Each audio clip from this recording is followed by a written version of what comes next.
नमस्कार, बहुत स्वागत है आप सभी का। आपके साथ मैं हूं सोनल। आयनित सेहत आप देख रहे हैं। सेहत में हम सिर्फ आपकी बात करते हैं और आज तो बेहद स्पेशल है सेहत। उसकी वजह है कि हम ब्रेस्ट कैंसर के बारे में बात करने जा रहे हैं, जिसके मरीज लगातार न सिर्फ भारत में पूरी दुनिया में बढ़ रहे हैं। एक बात और आपको बता दें कि ब्रेस्ट कैंसर सिर्फ महिलाओं को नहीं होता, पुरुषों को भी होता है। इसके अलावा क्या होते हैं इसके लक्षण, कैसे इसके बचाव हैं, नए तरीके अभी कैसे हैं जिनसे बचा जा सकता है, कैसे समझा जा सकता है, सब कुछ जानेंगे हमारे एक्सपर्ट से। और इसके लिए हमारे साथ हमारे खास मेहमान भी स्टूडियो में मौजूद हैं। इस बीच आपको बता दें कि यदि आप हमसे जुड़ना चाहते हैं, इस विषय के बारे में कोई जानकारी चाहते हैं, तो हमें कॉल ज़रूर करें। इसके लिए लगातार हमारे टीवी स्क्रीन पर नंबर फ्लैश हो रहे हैं। इस वक्त हमारे साथ स्टूडियो में मौजूद हैं NHMMI नारायणा की कंसल्टेंट सर्जिकल ऑन्कोलॉजी डॉक्टर मोह ए रॉय जी। बहुत स्वागत है डॉक्टर मोह ए रॉय जी आपका। और आपको बता दें कि चूँकि अभी हम ब्रेस्ट कैंसर पर बात कर रहे हैं तो शुरुआत करेंगे। और डॉक्टर साहब, सबसे पहले आपसे यही जानना चाहेंगे कि इस विषय में दरअसल कि ये जो ब्रेस्ट कैंसर है ये कितना ख़तरनाक है, और इस वक्त जो मरीज़ आ रहे हैं, जो पेशेंट हैं, वो किस तरह आपको देखने को मिल रहा है, उसके प्रमुख कारण आप कौन से समझ रही हैं? देखिए, अगर हम ब्रेस्ट कैंसर की बात करें तो महिलाओं में होने वाला ये सबसे कॉमन कैंसर है। रिस्क की बात करें तो हर 8 में से 1 महिलाओं को ऐसा कहा जाता है कि ब्रेस्ट कैंसर होने का रिस्क है। इसके प्रमुख कारण बहुत सारे हैं, जिसको हम बोलते हैं मल्टीफैक्टोरियल। कोई एक कारण से ब्रेस्ट कैंसर नहीं होता है। 5 to 10% इसमें आनुवांशिकता का रोल है। जैसे कि अगर घर में मदर को या मौसी जी को या बहन में ब्रेस्ट कैंसर की हिस्ट्री है तो उसकी वजह से जो उनकी उन मदर को अगर हिस्ट्री है तो बेटी को वो होने का रिस्क ऑलमोस्ट 3 गुना ज़्यादा होता है। तो एक रिस्क फैक्टर है आनुवांशिकता। दूसरा रिस्क फैक्टर है कि जो महिलाएं अपने बच्चों, जिनको प्रेगनेंसी नहीं रुकी है और जिन्होंने अपने बच्चों को ब्रेस्ट फीडिंग नहीं करवा पाई है। तीसरा रिस्क फैक्टर है बढ़ती हुई उम्र। बढ़ती हुई एज के साथ ब्रेस्ट कैंसर का रिस्क भी बढ़ता है। चौथा है महिला होना itself is a risk factor for breast cancer, क्योंकि मेल्स की अगर हम बात करें तो जस्ट 1% ऑफ द मेल्स में ब्रेस्ट कैंसर होता है, और उसकी कंपैरिजन में महिलाओं में बहुत ज़्यादा नंबर में ब्रेस्ट कैंसर है। जैसे मैंने आपको बताया कि 1 in every 8 female has risk of breast cancer. फिर ओबेसिटी है, यानी मोटापा। मोटापा 2 कैंसर का कारक है, एक है ब्रेस्ट कैंसर और दूसरा बच्चादानी का कैंसर। क्योंकि मोटापे की वजह से कुछ ऐसे हार्मोन्स रिलीज होते हैं बॉडी में जिससे ब्रेस्ट कैंसर का रिस्क बढ़ता है। और lack of physical activity, alcohol यानी शराब सेवन करना और इवन तंबाकू के प्रोडक्ट्स यूज़ करना, ये भी रिस्क फैक्टर्स है ब्रेस्ट कैंसर होने के। जी डॉक्टर साहब, ये आपने रिस्क फैक्टर बताया, लेकिन एक चीज़ आपने कहा कि जैसे जैसे उम्र बढ़ती है इसकी संभावना ज़्यादा बढ़ जाती है। तो किन महिलाओं में फिर इसकी संभावनाएं बढ़ती हैं? ऐसा तो नहीं है सबको होता है, लेकिन जाहिर तौर पर कुछ लापरवाही या हम किसी चीज़ को मिस कर रहे हैं, वो कौन सी चीज़ें होती हैं? हमारी कोशिश ये है कि हम अभी से जागरूक हो जाएं, क्योंकि आने वाले समय में हमें इसे फेस करना होगा। देखिए, 50 की एज के बाद ब्रेस्ट कैंसर होने की संभावना ज़्यादा होती है compare to less than 50 age group. तो इसीलिए 50 की एज के बाद साल में एक बार अगर हम बात करें कि हमको कैसे उसको प्रिवेंट करना है, हम प्रिवेंट नहीं कर सकते, ब्रेस्ट कैंसर होने से हम रोक नहीं सकते हैं, लेकिन हम उसका अर्ली डिटेक्शन कर सकते हैं ताकि हम उसको शुरुआती फेज में पकड़ लें और उसकी ट्रीटमेंट भी आसान रहेगी और क्योर भी हासिल होगा। तो इसीलिए 45 की एज के बाद साल में एक बार मेमोग्राफी जरूर करवानी चाहिए। और 45 से 54 तक एक बार मेमोग्राफी करवा सकते हैं, जिसको हम special digital x-rays of breast बोलते हैं। 54 के बाद उसको अगर नॉर्मल मेमोग्राफी रिपोर्ट आती है तो उसको हर 2 साल में एक बार हम कर सकते हैं।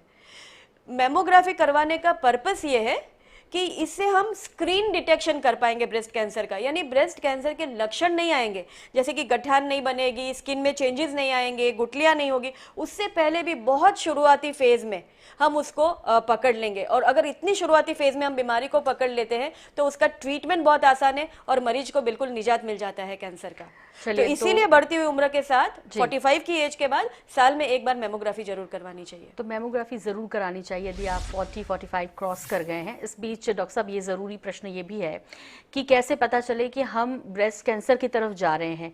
कुछ ऐसे जो संदेश या मैसेज हमको मिलते हैं अपनी बॉडी से जिसके बाद हमें समझ लेना चाहिए कि शायद हमें ब्रेस्ट कैंसर है, वो कौन कौन से हैं? या नियमित रूप से महिलाओं को जो अपने ब्रेस्ट में चेक करना चाहिए, वो कैसे पता लगाएं कि कहीं उनको ब्रेस्ट कैंसर तो नहीं? जी, जैसे मैंने बताया, ये इमेजिंग गाइडलाइंस थी कि 45 की एज के बाद हर महिला को साल में एक बार मेमोग्राफी करवाना चाहिए। लेकिन एक सेल्फ ब्रेस्ट एग्जामिनेशन की भी गाइडलाइंस है। सेल्फ ब्रेस्ट एग्जामिनेशन यानी खुद के हाथ से, फ्लैट ऑफ द फिंगर से महिला अपने स्तन की जांच खुद कर सकती है। इसके वीडियोस अवेलेबल है यूट्यूब में। और इसके लिए जो मैसेज है वो है कि महीना होने के 7 दिन बाद यानी 7 days आफ्टर मेंस्ट्रुएशन हर महिला को अपना स्तन का जांच खुद करना चाहिए with flat of the hands, flat of the fingers. और इससे अगर उनको स्तन में कोई चेंजेस नजर आ रहे हैं कि जैसे कि स्तन के अंदर कोई गठान हो रही है या निप्पल के आकार में कोई चेंज आ गया है, अंदर की तरफ धस गया है, या निप्पल से कोई डिस्चार्ज आ रहा है, या अगर वो मिरर में अपने आप को देखती तो स्तन की त्वचा में कोई चेंजेस आ रहे हैं, बगल में कोई गुठली हुई है, तो ये सारे स्तन कैंसर के जो लक्षण है वो उनको खुद पता चल जाएंगे और वो अपने नजदीकी डॉक्टर को संपर्क कर पाएगी। जी, डॉक्टर साहब, माधुरी श्रीवास्तव जी हैं, राजधानी रायपुर से हमें कॉल कर रही हैं और जान लेते हैं कि वो क्या जानना चाहती हैं आपसे। दरअसल माधुरी जी, स्वागत है आपका INH 24/7 में। क्या सवाल है?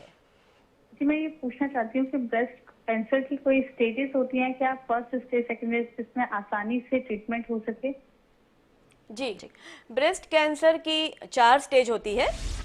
जो फर्स्ट स्टेज होती है उसमें जब ट्यूमर साइज 2 सेंटीमीटर से छोटा होता है और बगल में गुठली नहीं होती है यानी लिम्फ नोड्स नहीं होता है तो हम उसको स्टेज 1 बोलते हैं।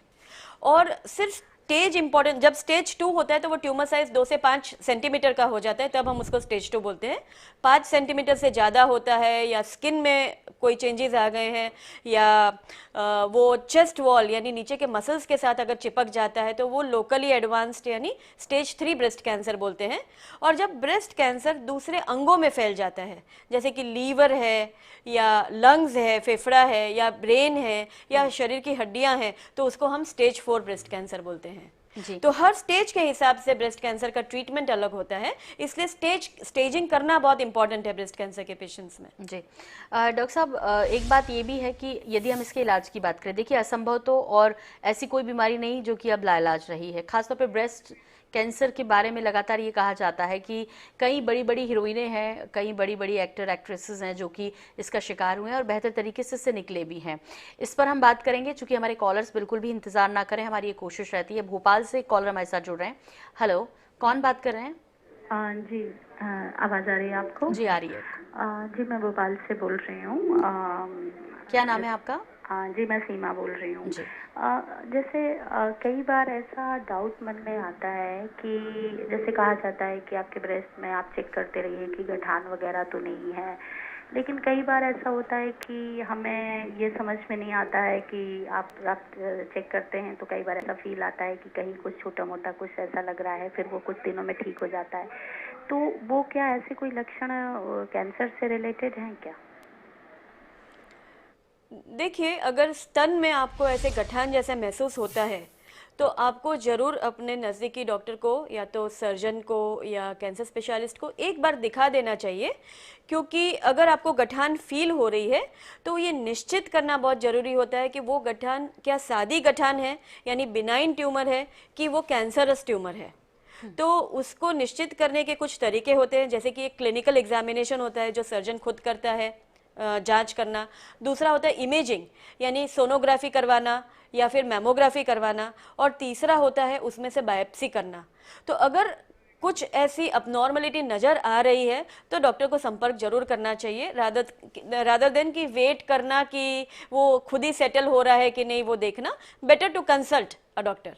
जी, डॉक्टर साहब, चूंकि हमारा प्रश्न अधूरा रह गया था, हमारे कॉलर्स थे, तो मैं ये जानना चाह रही थी कि इसका इलाज कितने समय में, जैसे आपने कहा कि इसकी 4 स्टेज होती हैं, तो कितने समय में कंप्लीट होता है, या ये मान लिया जाए कि यदि आप ब्रेस्ट कैंसर के पेशेंट हैं तो इतना वक्त आपको लगेगा? जी, देखिए, इलाज में कितना समय लगेगा वो उस पर निर्भर करता है कि इलाज में हम कितनी ट्रीटमेंट मोडालिटी यूज़ कर रहे हैं पेशेंट में। जैसे कि हमको पहले जब हमारे पास जब कंफर्मेशन आता है कि मरीज को ब्रेस्ट कैंसर है यानी स्तन का कैंसर है, तो हमको उसकी मोलिकुलर प्रोफाइलिंग करवानी पड़ती है, जिसको हम बोलते हैं कि उसका हार्मोन रिसेप्टर स्टेटस, यानी जो महिला के सेक्स हार्मोन्स होते हैं ईस्ट्रोजन प्रोजेस्टेरोन, उसका रिसेप्टर स्टेटस वो ट्यूमर पर कैसा है, पॉजिटिव है कि नेगेटिव है। फिर एक HER2/neu स्टेटस हम बोलते हैं, जो एक दूसरे टाइप का रिसेप्टर है जो दिखाता है कि ब्रेस्ट कैंसर को स्प्रेड होने की संभावना कितनी ज़्यादा है, वो कैंसर एग्रेसिव है कि नहीं है। और तीसरा होता है कि Ki-67 प्लोरिफरेशन इंडेक्स, उससे भी हमको पता चलता है कि ट्यूमर कितना एग्रेसिव है। तो ये सारी, एक तो करना होता है हमको स्टेजिंग और दूसरा होता है ये मोलिकुलर प्रोफाइलिंग। ये दोनों चीज़ को कंबाइन करके हम एक ट्यूमर बोर्ड फॉर्म करते हैं जिसमें कैंसर सर्जन, कैंसर के मेडिकल ओंकोलॉजिस्ट यानी कीमोथेरेपी देने वाले डॉक्टर और रेडिएशन ओंकोलॉजिस्ट, हम 3 जन मिलकर एक ट्यूमर बोर्ड फॉर्म करते हैं और डिसाइड करते हैं कि एक पेशेंट को कितना ट्रीटमेंट देना जरूरी है। अगर पेशेंट को अर्ली ब्रेस्ट कैंसर है यानी स्टेज 1 या स्टेज 2 ब्रेस्ट कैंसर है, उनको बगल में गुठलियाँ नेगेटिव आती है, उनके सारे मोलिकुलर प्रोफाइलिंग के फैक्टर्स अच्छे हैं, तो फिर उनको हम बहुत बार कीमोथेरेपी अवॉइड भी कर सकते हैं और ऐसी परिस्थिति में सर्जरी और रेडिएशन करीबन 2-2.5 महीने में वो ट्रीटमेंट कंप्लीट हो सकती है। और हार्मोन थेरेपी की जरूरत पड़ेगी तो हार्मोन थेरेपी जनरली हम 7 to 10 ईयर्स के लिए एक जस्ट पिल लेनी होती है, एक मेडिसिन लेनी होती है जो कि 7 to 10 ईयर्स के लिए पेशेंट में चलता है। अगर पेशेंट को HER2 पॉजिटिव है तो फिर उस टाइप के पेशेंट्स को हमको उसको ब्लॉक करने के लिए टारगेटेड एजेंट्स देने पड़ते हैं, वो टारगेटेड एजेंट हमको 1 साल के लिए चलाना पड़ता है या 6 महीने के लिए चलाना पड़ता है। तब हम सोच सकते हैं, फिर पेशेंट को कीमोथेरेपी भी लगती है 21 डेज के इंटरवल पर, तो क्योंकि कीमोथेरेपी भी देनी पड़ेगी, टारगेटेड थेरेपी भी देनी पड़ेगी, तो ट्रीटमेंट का जो ड्यूरेशन है, जो अवधि है, वो बढ़ जाएगी और वो करीबन 6 महीना के ऊपर हो जाएगी। तो वो डिपेंड करता है कि स्टेज क्या है, ट्यूमर की मोलिकुलर प्रोफाइलिंग क्या है, उसके ऊपर डिपेंड करेगा कि ट्रीटमेंट कितना लंबा चलेगा। ठीक, डॉक्टर साहब एक कॉलर है हमारे साथ। हेलो, कहाँ से बात कर रहे हैं आप और कौन बोल रहे हैं? जबलपुर से। जबलपुर से। क्या नाम है आपका? श्रेया। श्रेया, क्या जानना चाहती है श्रेया जी आप? डॉक्टर से जानना था कि मैडम कई बार कैंसर में ये होता है कि होने ठीक भी हो जाता है, ट्रीटमेंट भी अगर हो जाए तो उसके बाद भी कुछ चांसेस होते हैं कि ये वापस जो है वो हो जाएगा। डॉक्टर साहब जी, देखिए, कैंसर बीमारी ही हम उसको इसलिए बोलते हैं क्योंकि उसमें एक स्प्रेड होने का या फैलने का रिस्क रहता है। तो जब पेशेंट की ट्रीटमेंट कंप्लीट हो जाती है तब हम लोग उसमें अलर्ट रहते हैं, और वो जो अलर्ट रहना जो है उसको हम हमारी मेडिकल लैंग्वेज में सर्वेलेंस बोलते हैं या रेगुलर फॉलोअप बोलते हैं। तो जब ट्रीटमेंट ख़त्म होती है पेशेंट की, तो पहले 2 साल के लिए हम मरीज को बुलाते हैं अपने पास हर 3 महीने में एक बार अपने स्तन की जांच करवाने के लिए, और कुछ साल में एक बार मैमोग्राफी करवाने के लिए। और अगर मरीज को कोई लक्षण आ रहे, जैसे उनको खांसी आ रही है, या उनको भूख लगना बंद हो गया, या उनको हेडेक हो रहा है, या उनको बोन पेन्स, हड्डियों में दर्द रहता है, तो उस हिसाब से लक्षण के हिसाब से हम टेस्ट करवाते हैं कि कहीं बीमारी वापस तो नहीं आ रही है। ये जो हमारा फॉलोअप है ये बहुत स्ट्रॉन्ग रहता है। हम हर 3-4 महीने में पहले 2 साल के लिए मरीज को एक बार बुलाते हैं और ये सारी चीज़ें चेक करते हैं। 2 साल कंप्लीट होने के बाद, क्योंकि कैंसर होने का वापस आने का रिस्क थोड़ा घट जाता है, फिर मरीज को 6 महीने में एक बार बुलाया जाता है और 3 साल के लिए साल में 2 बार देखा जाता है, और उसके बाद साल में 1 बार बुलाकर देखते हैं। इसीलिए जब पेशेंट की कैंसर की डायग्नोसिस होती है और ट्रीटमेंट होती है तो उनका रेगुलर चेकअप करवाना ट्रीटमेंट के बाद बहुत बहुत ज़रूरी है। तो इसमें ये होगा, हम गारंटी तो नहीं दे सकते कि कैंसर की बीमारी की निजात हो जाती है, लेकिन अगर जल्दी अगर पेशेंट को बीमारी वापस आ रही होती है तो हम उसको जल्दी कैच कर पाते हैं और उसका जल्दी ट्रीटमेंट इनिशिएट कर पाते हैं। जी डॉक्टर साहब, अब हम ट्रीटमेंट पर बात कर लेते हैं थोड़ी सी, और ट्रीटमेंट पर ये बात ज़रूर करना चाहेंगे कि विकल्प कौन कौन से हैं, क्योंकि ज़ाहिर तौर पर जो महिला है वो अपना ब्रेस्ट रिमूव करवाना सबसे आखिरी स्थिति में ही चाहेगी, तो उसके बाद कॉन्फिडेंस भी ख़त्म हो जाता है, तो उसके पास क्या चांसेस बचते हैं? और आज के दौर में चूँकि जहां हर 14 सेकंड में एक महिला ब्रेस्ट कैंसर का शिकार हो रही है पूरी दुनिया में, उसमें बहुत महत्वपूर्ण है कि इसके इलाज के लिए जो अपडेशन है वो हम डॉक्टर साहब से जानें। जी, अभी ये बिल्कुल ज़रूरी नहीं है कि महिला को अगर ब्रेस्ट कैंसर होता है तो उनको ब्रेस्ट निकालते हुए सर्जरी करनी पड़े। अभी सर्जिकल ट्रीटमेंट मोडालिटी जो है वो ब्रेस्ट कैंसर की, वो बहुत एडवांस हो चुकी है। और इसके लिए मैं एक वाक्य कहना चाहूँगी कि जैसे हम बोलते हैं लेस इज मोर, तो जितना कम हम ब्रेस्ट का यानी ब्रेस्ट का रिमूवल करें उतना मरीज के लिए बेटर रहता है। इसके लिए हम कई तरीके अपनाते हैं। जैसे अगर patient early stage breast cancer के साथ आता है, जब ट्यूमर साइज 5 सेंटीमीटर से कम होती है, बगल में गुठलियाँ नहीं होती है, तो हम ब्रेस्ट बचाते हुए सर्जरी करते हैं, ट्यूमर को उसकी नेगेटिव मार्जिन्स लेते हुए हटाते हैं और छोटा सा बगल में चीरा लगाकर हम एक्सिलरी लिम्फ नोड यानी बगल के जो गुठलियाँ होती है उसको निकालने का सर्जरी करते हैं। तो एक ये ट्रीटमेंट हुआ जिसको हम बोलते हैं कंजर्वेटिव ब्रेस्ट सर्जरी, यानी हमने सिर्फ गठान निकाली नॉर्मल मार्जिन्स के साथ ताकि बीमारी वापस ना आए। दूसरा होता है कि जब ट्यूमर का साइज हमको बड़ा हटाना पड़ता है जी। तब हम अगर उसमें कोई रिकंस्ट्रक्शन या कोई प्लास्टिक सर्जरी नहीं करेंगे तो दोनों तरफ के ब्रेस्ट की सिमेट्री में डिफरेंस आ जाएगा और वो एस्थेटिकली एक्सेप्टेबल यानी वो एक्सेप्टेबल ब्रेस्ट नहीं रहेगा महिला के लिए। इसीलिए जब ट्यूमर की साइज बड़ी होती है तो हम दो तरीके अपनाते हैं, या तो हम कीमोथेरेपी दे के उसको ट्यूमर की साइज कम कर देते हैं और बाद में सर्जरी करते हैं, और दूसरा ऐसा है कि अगर सपोज ब्रेस्ट की साइज छोटी है और ट्यूमर की साइज बड़ी है तो फिर हमको प्लास्टिक रिकंस्ट्रक्शन के तरीके उसमें जोड़ने पड़ते हैं। यानी पीछे जो मसल है, हताश होने की जरूरत नहीं है जी, किसी को भी हताश होने की जरूरत नहीं है क्योंकि प्लास्टिक रिकंस्ट्रक्शन इतना एडवांस हो गया है। बात कर लेते हैं। सरोज जी हमें राजधानी रायपुर से कॉल करी। सरोज सोनी जी, स्वागत है आपका NH सेहत में। क्या सवाल है? मैम नमस्कार। जी नमस्कार। हाँ मैम, मेरी जो हाथ है ना उस पर गांठें हो गई हैं, उस पर ऐसे दर्द नहीं रहता, तो उसके मैम अभी तक मैंने कहीं ट्रीटमेंट नहीं कराया, तो इसका सॉल्यूशन मैम। डॉक्टर साहब आप सवाल सुन पाए? नहीं, हाथ में गांठें हो गई है यानी वो किस प्रकार की गांठें हैं उसको आपको एक बार दिखाना चाहिए ताकि उससे असेसमेंट हो कि उसमें आपको कैसे ट्रीटमेंट करना पड़ेगा। एक बार आपको कंसल्ट कर लेना चाहिए डॉक्टर साहब से। यदि दर्द नहीं भी है तो आप जिनसे भी कंसल्ट करते हैं एक अच्छे डॉक्टर को आप ज़रूर दिखाएं, क्योंकि बिना देखे डॉक्टर साहब आपको यहाँ से प्रिस्क्राइब नहीं कर पाएंगे कि एक्चुअली आपको क्या परेशानी और कितनी गंभीर है कि नहीं है। बहुत शुक्रिया सरोज जी हमसे बात करने के लिए। डॉक्टर साहब, इसके हम विकल्प पर बात कर ही रहे थे। जो ब्रेस्ट रेंकोस्ट्रिक्टिव सर्जरी है ये क्या होती है और इसके क्या फ़ायदे होते हैं? जी, जैसे मैंने आपको बताया कि जब ट्यूमर की साइज़ थोड़ी सी बड़ी होती है और या तो फिर ब्रेस्ट की साइज़ छोटी होती है, तो ऐसी सिचुएशन में जब ट्यूमर को नॉर्मल मार्जिन्स के साथ, नेगेटिव मार्जिन्स के साथ हटाया जाता है तो वो एरिया में एक डिफेक्ट क्रिएट होता है। वो डिफेक्ट को भरने के लिए हमको प्लास्टिक रिकंस्ट्रक्टिव सर्जरी करनी होती है। तो उसमें जो हम टिश्यू लेते हैं जनरली वो पेशेंट के खुद के ही टिश्यू रहते हैं। जैसे कि पीछे एक मसल होता है, लेटिसमस डोर्सी बोलते हैं, वो या तो हम लेटिसमस डोर्सी मसल को स्विंग करके उस डिफेक्ट को भरते हैं। ये साइड में जो फैट होता है, वो साइड के जो फैट है उसमें जो उसकी शिराएँ जाती है, वो शिराओं या नसों पर उसको बेस करके वो टिश्यू को वो डिफेक्ट भरने के लिए यूज़ किया जाता है। या कभी कभी हम इवन इम्प्लांट्स यूज़ करते हैं ब्रेस्ट को सिमेट्री देने के लिए। तो ये है reconstructive surgery in breast cancer, जिसकी वजह से आज किसी महिला को बॉडी इमेज को लेकर उनको जो मेंटल इश्यूज होते हैं, जो एंजाइटी होती है, जो स्ट्रेस बढ़ता है बॉडी इमेज को लेकर, वो उसके लिए उनको चिंता करने की ज़रूरत नहीं है। उनको नियर नॉर्मल सिमेट्री हम कर सकते हैं। ब्रेस्ट कैंसर की सर्जरी करने के बावजूद हम उनको नियर नॉर्मल ब्रेस्ट दे सकते हैं, ये प्लास्टिक रिकंस्ट्रक्शन के तरीके से। इसको हम उनको प्लास्टिक ब्रेस्ट सर्जरी बोलते हैं। जी, पुरुषों के लिए किस तरह से स्क्रीनिंग की जानी चाहिए? भले आपने कहा कि 1% होता है, लेकिन हम चाहेंगे कि 1% लोगों को भी हम जागरूक करें कि वो स्क्रीनिंग कैसे करें, सेल्फ स्क्रीनिंग। डॉक्टर साहब, स्क्रीनिंग जो वर्ड है वो पॉपुलेशन बेस्ड वर्ड है, ठीक है? तो क्योंकि ब्रेस्ट कैंसर हर 8 में से 1 महिला को ब्रेस्ट कैंसर होने का रिस्क है, ये एक बहुत बड़ा नंबर में परिवर्तित होता है। इसीलिए महिलाओं में ब्रेस्ट कैंसर की स्क्रीनिंग की गाइडलाइंस अवेलेबल है। जैसे मैंने आपको बताया कि 45 to 54 इयर्स तक साल में एक बार डिजिटल मेमोग्राफी करवानी चाहिए और बाद में 2 साल 3 साल में एक बार करवा सकते हैं।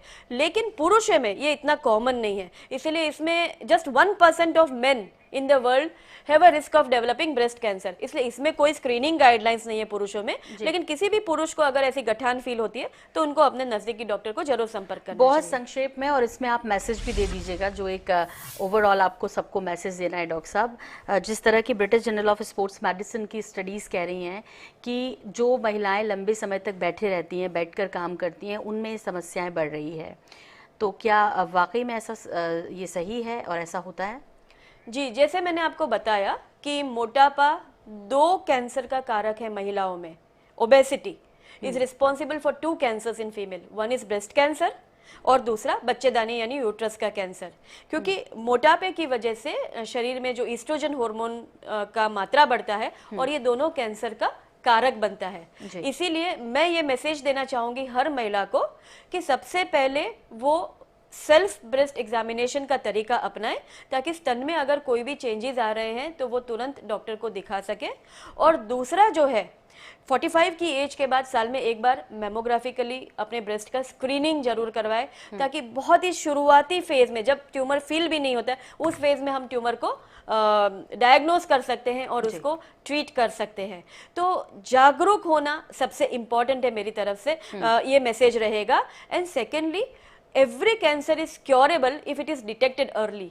तो मेरा ये मैसेज रहेगा कि अर्ली डिटेक्शन के लिए हम ये 2 तरीके, breast self examination and regular screening mammography after the age of 45 जरूर अपनाएं। कोई भी चेंज लगता है तुरंत डॉक्टर को संपर्क करें, ताकि मेजॉरिटी जो गठान होती है ब्रेस्ट में, मैं ये कहूंगी कि ऑलमोस्ट 80-90% की गठान जनरली सादी गठान होती है, जिसमें ज्यादा करके कोई ट्रीटमेंट करने की जरूरत नहीं होती है। लेकिन समय सिर्फ रहते यदि 10% पहचान ही जाए, गठान वैसी रहती है कि जो कैंसरस होती है और जिसका समय रहते हमको ट्रीटमेंट कर लेना चाहिए। तो बहुत ज़रूरी है कि समय रहते यदि आप पहचान लेते हैं तो फिर भले ही तमाम जितने दुनिया में कैंसर हैं उसमें से 12% सिर्फ ब्रेस्ट कैंसर होते हैं, तो ये बल्कि उससे ज़्यादा भी।